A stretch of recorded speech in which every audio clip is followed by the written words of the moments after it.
In Tekla, there are steel beams and concrete beams. So here is the steel beam, concrete beam. We are going to deal here with steel beams. Concrete beams are very similar.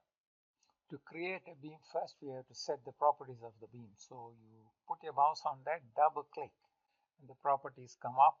So here we are going to accept the default properties, and maybe we'll change the color to something else. So let's change the color to color 3 and close the dialog box and then draw a beam. Beams are drawn by clicking 2 points, start point and end point.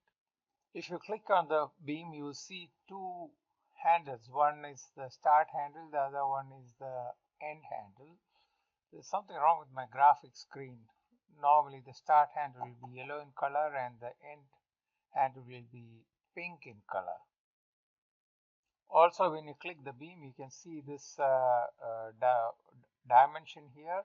It tells what is the length of the beam. So now if I click on that, you can see that there are three icons here. One is the left arrow, one is the two-side arrow, another one is the right arrow. Now I want to, let's say, increase the length of the beam to 7,000. So what do is 7,000. I click this arrow and hit enter. So what has happened here now? The length has changed to 7,000, but it has added 500 on each side. How can you check? You go to measure tool, take horizontal distance and click on that line and here and then here. Yeah, another way you can check the properties of this beam by selecting and then inquire part. Let's do that, and it comes up with a lot of properties here. It tells you the weight, the length, the gross weight, the volume, etc., etc.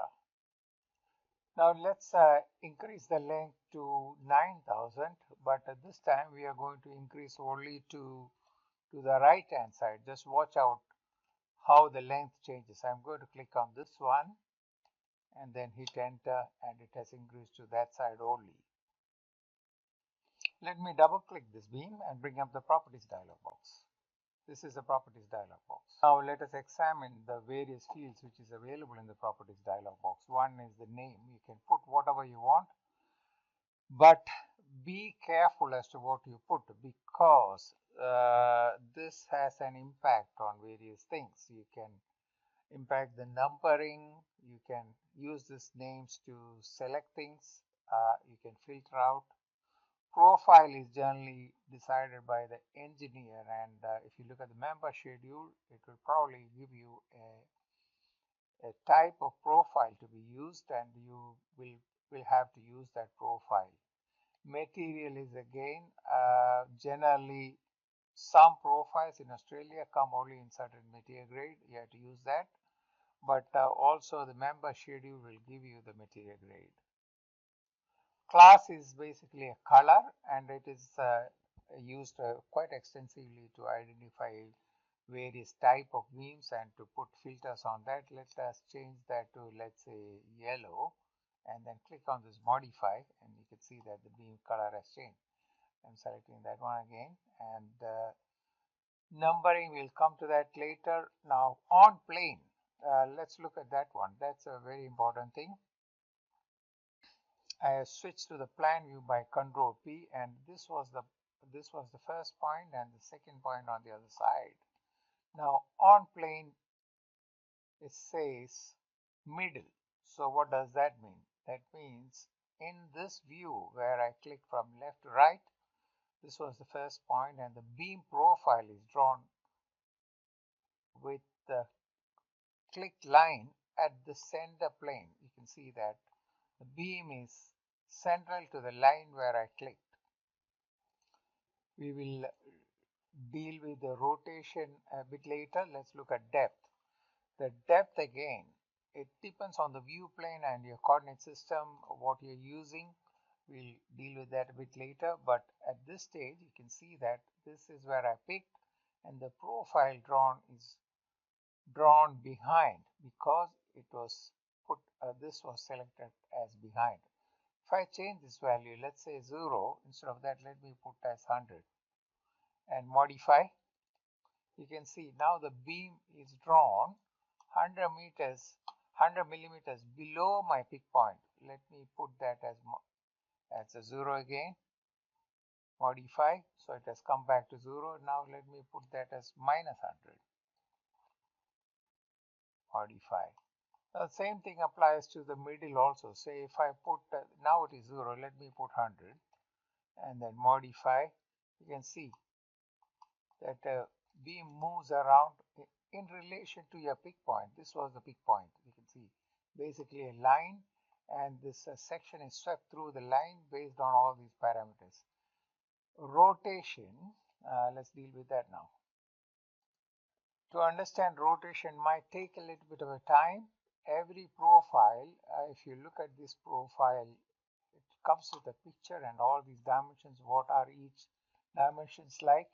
So this is the section: total height, web thickness, flange thickness, root radius, everything is given. The profile is drawn according to this, and also this, in this view, this is the top, this is the front, this is the back, and this is the below. That is the rotation, but that rotation is in relation to the current user coordinate system.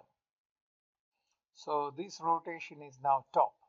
Now if I change the rotation to, let's say, front, and then modify, you can see how the profile changes. See that is the front rotation now. There's the front rotation now for this coordinate system. Suppose I rotate the user coordinate system along the about the x-axis by 90 degrees. This rotation will then show as, instead of top, it will show as front.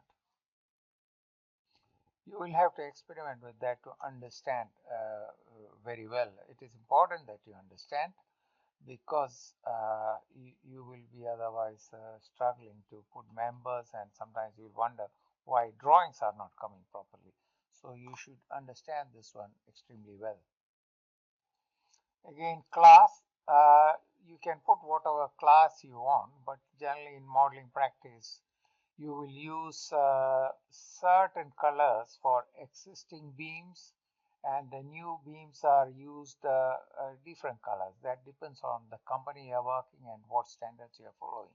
So you can't just willy-nilly go and put any color. You struggle through your modeling because you want to identify certain beams depending on the colors. You know, red color beams are used for maybe some type of beams, or not type of beams, some beams which are in question mark. We have doubts and questions, not confirmed. That's internal standard. How you deal with that is up to you. Getting back on rotation again, we can actually put an angle here. Say if I put a 45 degrees, you can see the beam has now rotated. This is all in relation to the current coordinate system. If you change the coordinate system, you get a different result. Again, material, you have to consult your catalog and what material is available and the member schedule.